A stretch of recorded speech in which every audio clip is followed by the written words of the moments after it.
covered deck at the back lot.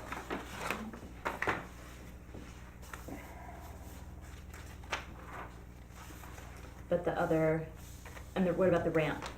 That we can talk about later. Yeah, we didn't So get into just the that. back portion is There what you were some, approved like- last time. Construction questions about the ramp. Okay.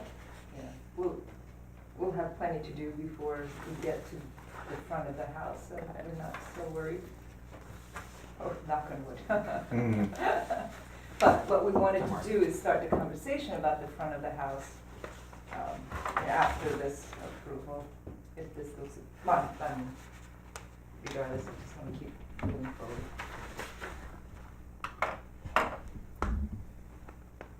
And there was you were talking about windows too, right?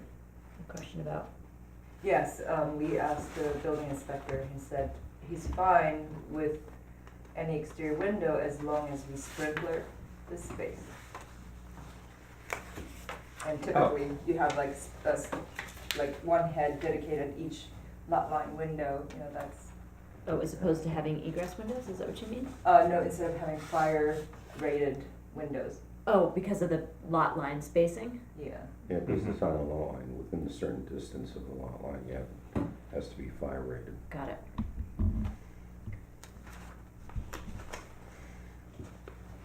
Okay. Okay, but that's not why we're here, Correct. because this is Bring a chair out. last week's or That's 2 week ago's. Business. Yeah, so simpler, so phase one is, as you said, we're just going to address the back, the border. So we're addressing the, back of the building, so this is the Main Street, back of the building where we want to match the back roof, to match the line of the front roof, clean it up, and also gain headroom in the back half of the building, because we're raising the floor to meet the floodplain guidelines, and our client would like to notch out a little small outdoor back to bring in some natural light and have some enjoyable outdoor space, which is gonna be just big enough for a little table. And, let's see, and when we met with the neighbor, they had asked us to keep that deck low as possible, and the back wall, and this back wall as high as possible, so that we have some privacy. So, It's tight back there with the houses on yeah, Furnace. One I thing, mean, Market. yeah, yeah, one thing just as far as that goes, you probably should have flood vents or something like that, so that since I saw that the back porch is 1 foot above grade. yes, 1 foot above grade, but we're thinking of doing removable grading because we want to put like a slow perk cistern under the deck, so there's some access with that. Right. Would be wise, yeah. Yeah, the question really is that if you don't, if the wall is not reinforced in order to resist water buildup, then what you're gonna do is it won't withstand the hydrostatic pressure. Mhm. So, but if you put in vents and allow it to flood, then there really isn't any pressure. Yeah, that's an excellent point, I'll keep that in mind. Yeah, but that's, all you have to do is just give the water a path to get in Mhm. on the other side of the wall. So what's the goal for tonight? So we would like to just get an approval for phase one, so that we can apply for the building permit to do the interior related work and this back portion. And Well, then, you got an approval for phase one the last time, I don't know, was it last week or? Yes, Oh, I thought I for the roof, for supposed to- raising the rear roof Yeah. was approved. yeah, I thought that I needed submit a cleaner drawings. Yes, Yeah, yes, so that which- meets which- your Yeah, which I criteria. got, Okay, and I just need to process it, that's all. great, all right. And then I wanna show you what we're thinking of cleaning up the front of the house, but would like to, of course, engage your recommendations and opinions, so I have that on the other side. Sure. On the other side of this guy, okay. I have, you know, the inspirational photos, site photos for our reference. This side I have some light fixture cuts, but, oh, that also does, never mind. Do you want the easel? Easel, I Okay, it's I- right over there if you need it. meant to bring it, but it's all right, I think we'll do. So what we're thinking is cleaning up the front elevation. Now, what we're trying to figure out is how to provide coverage over the main door and combining our client's wishes, combining what ADA ramp is doing, how can we tie it all together coherently? And also, you know, weighing in village board, they are afraid that if they allowed the owner to buy all of that frontage, all of this frontage up here, to allow the stoop to be built, they're afraid the next owner will just knock it down and bring a full, like, story. And we said, well, we do want some inviting front space so that she doesn't look like she's afraid to let customers in. So we want inviting space and allow ADA ramp and some sort of covered entryway. And, you know, how can we make this coherent? So this design assumes the sale of that frontage, right? Right. Okay. Right. And so we wanted to start the conversation with you because we wanted a coherent, something that addresses all the aesthetics and our clients' needs, and then go back to the village board and say, can we do this? If they have to put a limitation on the rights, let's say activities that she can have, or maybe it's a 25-year lease, maybe it's not sale, but a short, you know, It could be a limited. sale or with an easement. Right, right, and so that's the proposal that we would like to make. When the previous conversation with the village board became very tight, they only wanted to sell us this little front portion, and that looked a bit paranoid, in our opinion. And so we didn't want a village, I mean, the business owner impression was like, don't come in, you know, so we wanted a business to have a little bit of inviting, kind of gregarious message. So, so we are, you know, meeting the ADA requirement, and we didn't want to have to end up and choke that with a, let's say, guardrail. We wanted So some, you took the turn Mhm. back. yeah, ADA entry is there, so there's no need for that handicapped person to come this way. We just wanted some openness and inviting kind of atmosphere. And we're just cleaning up the window. These windows are sliding type. I know it's not, you know, double hung or anything in traditional sense, but neither is the building. I think it's a significant improvement. Thank you. Thank you. The client has some fun ideas, which I don't know if we made it here. She has some historic-looking lanterns that she bought at the antique shop in one of the stores, Mm. which I think we forgot to add that detail here. Yeah, let's see. Yes, for some reason that got missed, but she wanted to do that and do some fun signage. That's, the signage part will come next when she develops it further. But she wanted to call it Crow's Nest and do kind of like a metal work that ties into the industrial feel of the building and also, you know, inspired by the Foundry Park. Hmm. So what do you think? Can we? You sounded like you were gonna say something, so. No, I mean, I think it's a significant improvement. Certainly, I'm willing to go in that direction. I think it makes it a hell of a lot more presentable than what is there now. Yeah, I think that it actually, it makes, you're not even really changing the sort of form of the building that much. Right, we're just You're just cleaning up. making it make sense. And Yeah, I mean, I think having the porch in front is inviting, as you suggest.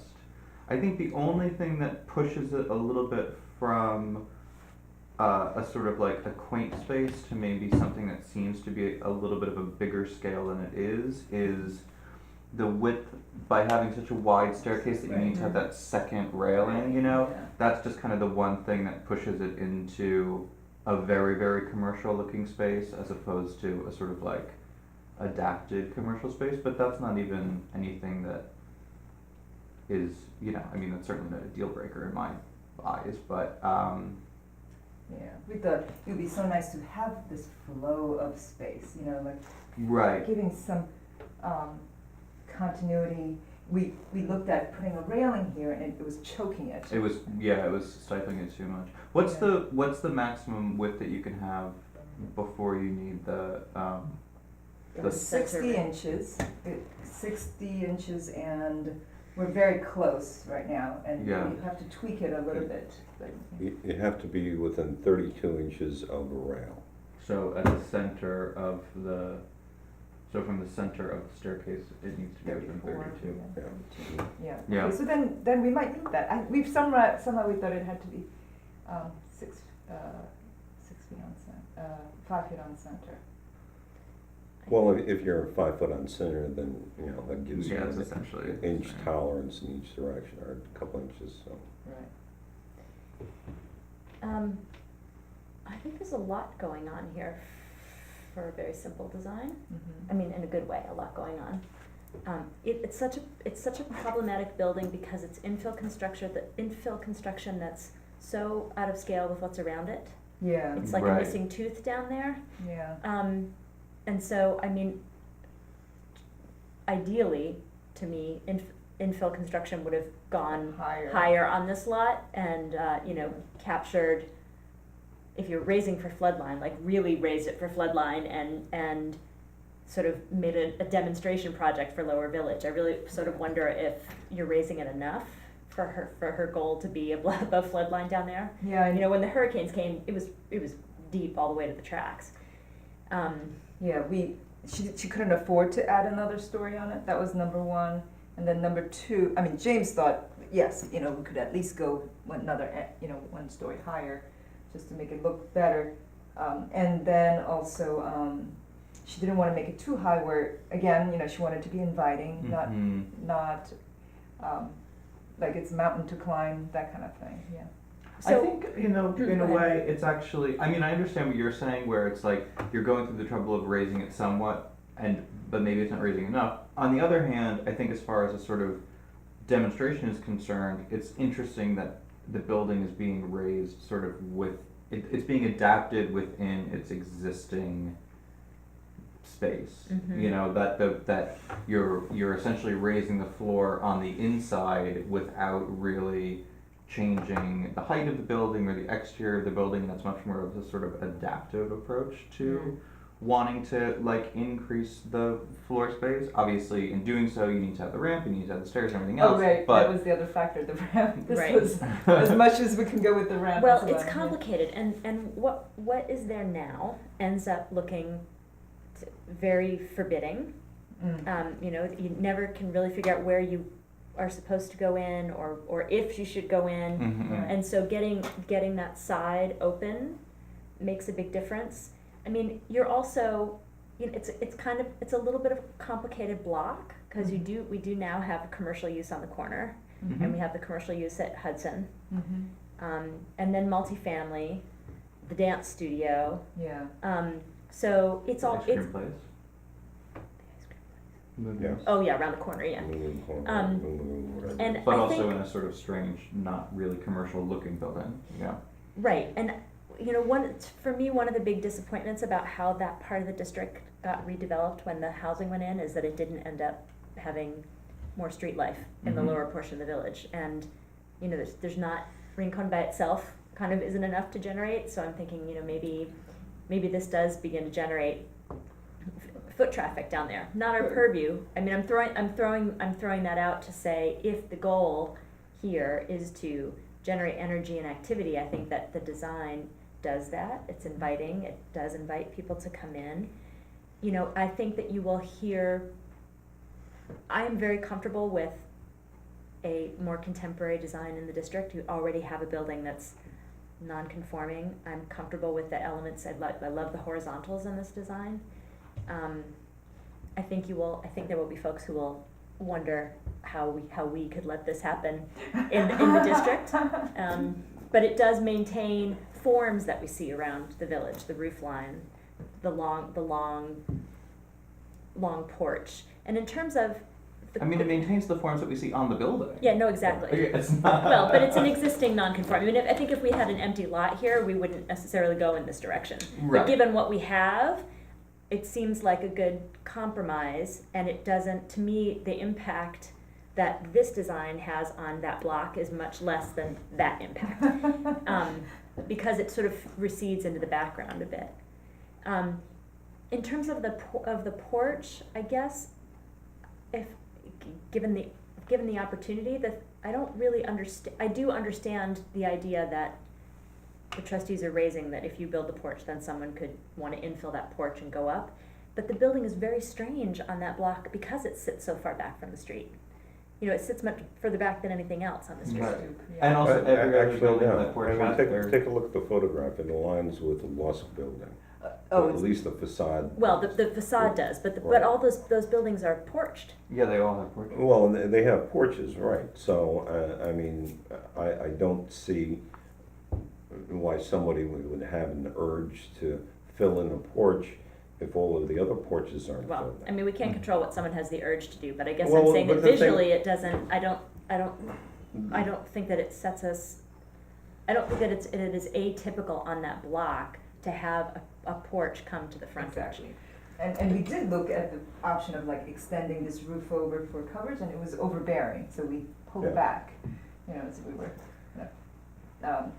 negotiating with ourselves what seemed like a light touch to provide, improvement and cleaning up and dealing with all these different elements. So we tried, like I said, we tried putting a railing there and making just this stair and then cutting this off. It just seemed so disjointed, and so we just wanted to kind of tie in everything together without being this big thing coming out, without being overbearing. I think that you underestimate the foot traffic down there, because I think the dock itself draws. Oh, no, I don't mean that there isn't foot traffic, I mean that there isn't commercial life, I'm sorry, I didn't say that very Well, clearly. Yeah, I think that ultimately, it's a nice clean upgrade of what is there, that, you know, as far as I can tell, Yeah. fits in with everything else. And we're keeping the trees and keeping, you know, and she wants to do some, you know, the tree pit planting and lively, soften those edges. I think the other nice thing about it too is that, you know, we have this sort of funny thing in the village, and this again is maybe a little beyond what we're here to talk about, but I like that you're designing this with the intention of having at least some amount of outdoor seating or outdoor space associated with the business. We have this weird thing where, as much as everybody wants to be in the outdoors, none of the outdoor seating in any of our businesses is like really at the forethought, you know? It's like you have things that are shoved onto like a tiny little part of a porch or like on the side of a building, and to have something that's sort of designed with the intention of people, you know, having some access to the outdoors, I think is a good model, and without doing it in a way that seems unnatural or overbearing or sacrificing the building for that sake. What sort of materials are you thinking about for the exterior? Is it a stucco finish or a sand Right. finish? Gray stucco finish, and this is the metal, like the gray metal decking that we see at Foundry Oh, Park. right, okay. And these are just wood slats, cedar, Mhm. that's going to go gray. I mean, we could look for, we could oil it and keep it brown, bring some warm tone, that's an option. Well, we don't have a purview over color. Right. But I'm wondering, you know, one of the things that we talk about on other projects is how the palette ties in. And I'm trying to think of the VFW, Mhm. is stucco construction in the district, a later building that Mhm. is stucco construction. We don't have anything in this portion of the district that's stucco. There's that house on Fish Street. Oh, right, the on house the on Fish corner of Street, you're right, you're It's right, a white render. Actually, there's two houses. okay. So And then there's also that kind of, there's like a garage that's also on Mhm. whatever that other street's called. I mean, my feeling is that I'd rather see stucco than CMU. Yeah. Yeah, we're definitely not doing exposed CMU, yeah. Well, and again, it simplifies the facade from what's been there. Mhm. Yeah, no triangle or the arched window, and it's so funny that when she bought the other house, somebody asked if she was keeping that triangular window, and somebody asked if she's keeping that. Wow, that is like the geometry house. Yeah, she said, "What's with these window questions?" I don't have any other. I don't really you brought up the window being a glider as opposed to a double hung window. I mean, I think for something like this where it's, you know, essentially a storefront, an operable storefront, that's nothing that would stand out to me as being inappropriate. Well, I It's different, but guess- it's not shocking. Yeah, I mean, inherently, I don't have any problem with a slider, because obviously this, you know, the style is not gonna be, it's of its own, but I guess, do you think that you need sliders? It was As a opposed request to- from the client. She Okay. didn't want any, say, swing windows because she wants she wants some seating by Right. inside, you know, seating Mhm. there, and what was the word? And she didn't want the window to hit anybody. Well, but I mean, you know, a storefront, You something, mean a a fixed one. non-opera fixed window? Oh, we want cross breeze, you know, air come through, natural ventilation when possible. If we were talking about inserting sliding windows on an historic facade, I would pause, but again, because this is infill construction, I don't hesitate. Thank you. And that also, again, brings a sleekness to the facade that isn't there now. I think taking off that you know, the two-tone band Yeah. minimizes the shift in the windows and the door and everything moving up without it Mm-hmm. seeming like it's placed inappropriately in the building. Is there other feedback that would be useful tonight for you to keep designing? Let's see, we are wondering what to do, I mean, we will need variance, I think, on this overhang. And so our proposal is to, I mean, we looked at, you know, do we wanna go all the way across? It just seemed like a unibrow. And so, I think minimally, at least over the door. Well, and just remember, that's a north facade. I don't think, if you take it all the way across, what is it doing? Yeah, or, I mean, you're right, because it's not giving too much protection. We did wanna give some protection over the door, Door. you know, just to rain, yeah, just a little help. I think that's it, and then we'll bring, next iteration, we'll draw in that lamp, she has bought. How are you gonna drain the water off of that overhang? Yeah, it's a good question, actually.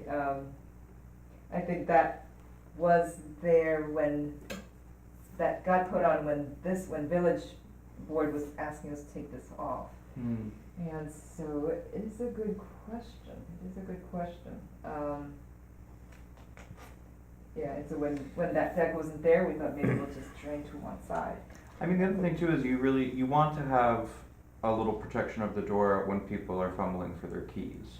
So really it's whomever is opening and closing this business every day, they're the people really that you're protecting. People coming in and out are gonna get in and out as quickly as possible when the door's, That's true. available. And you do have the cover over the secondary door as well. Mhm. I mean, that's sort of a little bit of, I guess, a programmatic thing to talk to the client about, whether that can be the sort of main locking door for the building and Right, for the cafe space. That's not a bad idea. And then you don't even have to um, really worry about having the thing about it, and it might even, as Al said, give you a little bit more light and Alternative is that maybe we get rid of this and maybe extend this out a foot or so, just a little bit, and we'll see what that looks like. It's a shadow line, that.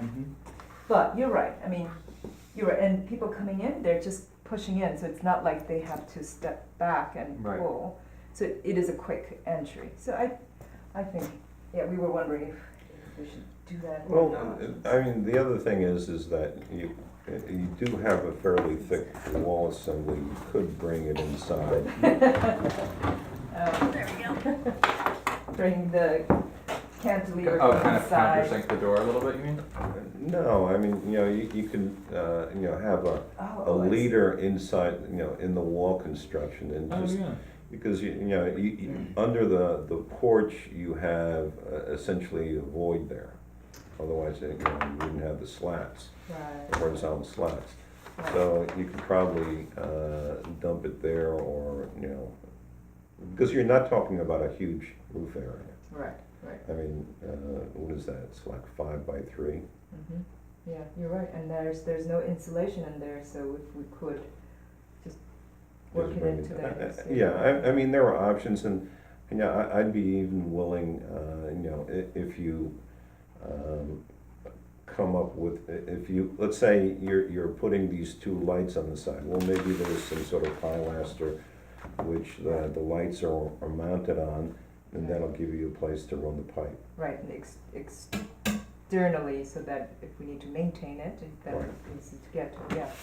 Yeah, that's a great idea. Where's Yeah. what's the plan for the water for the main roof? It's going into gutters on the side that are, Yes, and we're thinking that would hide the gutter right behind here.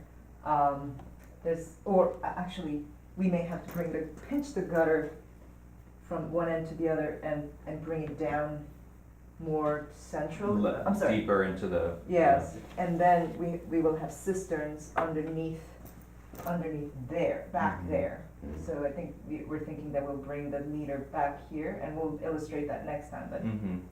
and they're going into the cistern here. So what's the height of these windows? I mean, Oh. how what's the measurement to the top? So 4 feet. those windows are small, and we do have to increase, so those are existing elevations, so Yep. for phase 1. So for phase 2, we will Well, no, definitely this have isn't to existing. increase. Oh, this one Hmm? didn't get. No, down here, this one is not existing. That is phase That's 1, right? that's the back porch, the Yeah. little patio. Oh, we didn't touch these for phase 1, and you know what, this was supposed to go up higher. Okay. We had talked about that, but that actually didn't happen. Because when we were measuring, the tops of that was about 5 feet from the new floor level, I think, the top of the window. So we said, let's raise it to match. Yeah, that's fine, what I was trying to understand, because it seemed like if you were standing in that room, they'd be, like your chest would be at a window. Yeah. But for this phase, you're not doing the Touching it windows, that's because- later. Right. But you are.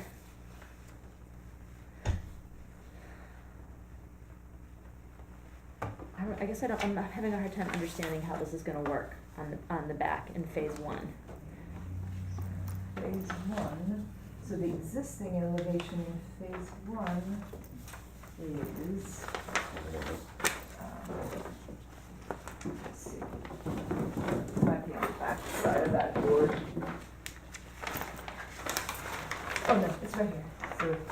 So existing roof is like this, and we wanna do a new truss that goes across like this and carve out this portion, just take out this portion of the CMU. Okay, my eye was reading this as much, it's just, I get it now. My eye was reading this as wider than it is, Oh, this got way, it. but now I understand Got it. when you, okay.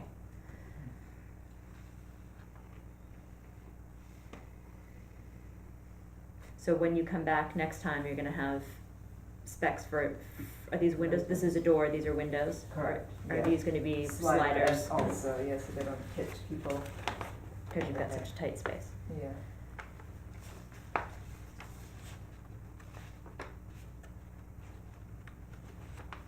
What else do we need to cover tonight for workshop? I think it's all, I think it's good. I mean, And the anything minis- else you want us to talk about? And the mini split, we spoke to the building inspector, who said we have a tiny room here. And he said he was totally fine putting within that zone on the Rincon Cafe side. Oh, okay. So we'll illustrate that a little better. On this side, there would be a mini split, but that's phase two. Yeah. A mini split? What do you mean? Yeah, so they look like, these equipment, more modern, the AC, Oh, I AC see. unit. That's this Rincon is over here. Yes, so we have room to hang it on the wall of this, behind the shed. So this is the front elevation, Rincon Cafe is here, and we're going to tuck it behind the shed. Rincon Cafe has a shed that kind of encroaches upon our client's property. Right here. Yeah. Got it. Yeah, so we're gonna put the two mini splits back here. Okay. Yeah, I think next time we look at the facade, particularly if you're, if the small awning over the door is still in contention and you have these lights and everything, Mm-hmm. I think it would be helpful if you were incorporating the whatever signage they want to have Mm-hmm. into that plan as well, because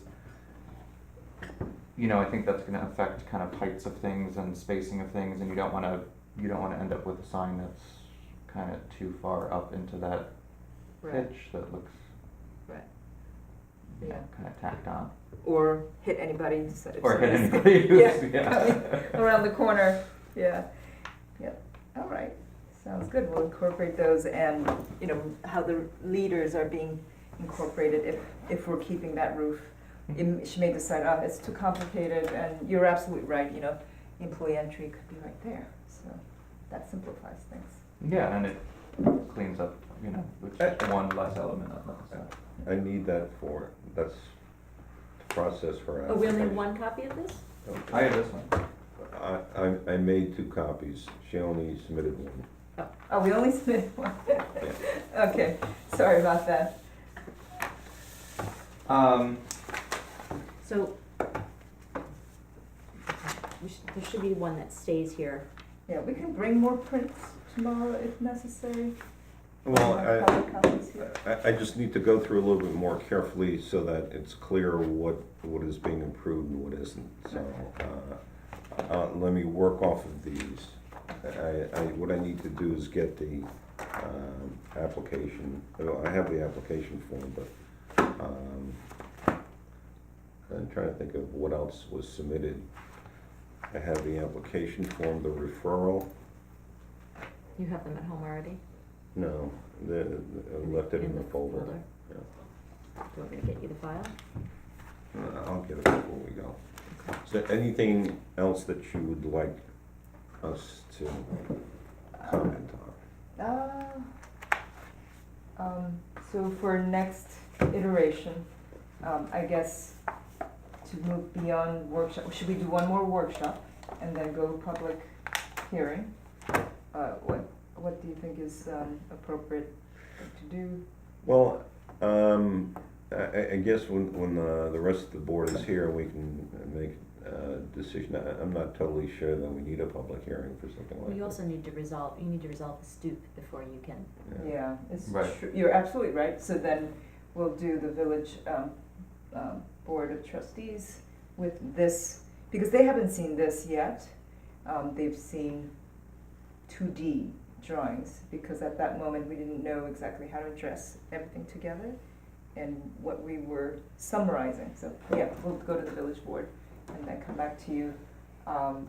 Maybe if everything looks good, then maybe we can do. Yeah, I mean, realistically, we have this application, and so, I mean, I don't know how much more detail we need as far as the front facade. I guess we need some details on how you're planning on doing the ramp and the platform. Right, I have comments side. from the last time. Right. Yeah, about like what is this material here Right. and So, and we have more information there. right, Yeah. and I think that, you know, Window detail. what I would suggest is this, you know, work it out with the village board of trustees and then work up some more specific information on that. Maybe one more workshop just to go over it, and then we can, you know, and if we don't have that many comments, we can probably vote on it then, or if there are some comments, you know, go back and make some revisions and call it a day. Where does the property line happen back here? Back here, property line is right up to the back So side. this is, you're not trying to come through from New Street. What is that street? New? I don't West. remember. Yeah, West is the this- riverfront. Oh. Oh, I don't remember that. I think it's New Street. The rear street, Yeah. you're not trying to come in that way. No, the neighbor did, allow us, they will allow alleyway access. No, I'm Right, talking about. and I think Lusk owns this lot here. Yes, yeah. Okay, so the reason I was asking was whether you were contemplating a driveway and all of that, but the property line doesn't go back that far. No, no.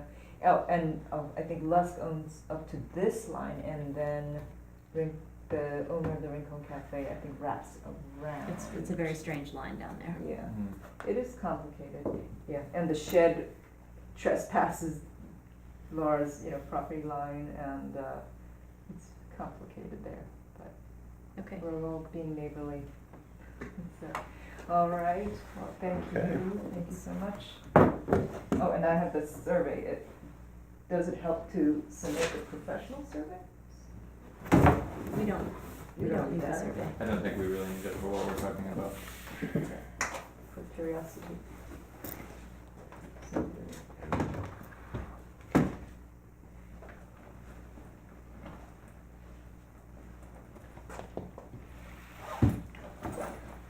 All right. Okay, well, looks good. Thank you.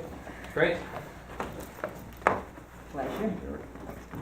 See you soon. Do I have a motion to close the workshop? I moved to close the We're workshop. not closing the workshop, really, Well, the workshop. on will that open, project. Because of what we can So do is Sean turn Mel, Yes. Michael loose. So I'll second. Sean has made the All motion. in favor, say aye. Aye. Okay, now we are sitting and editing the design standards, which you're welcome to stay for, but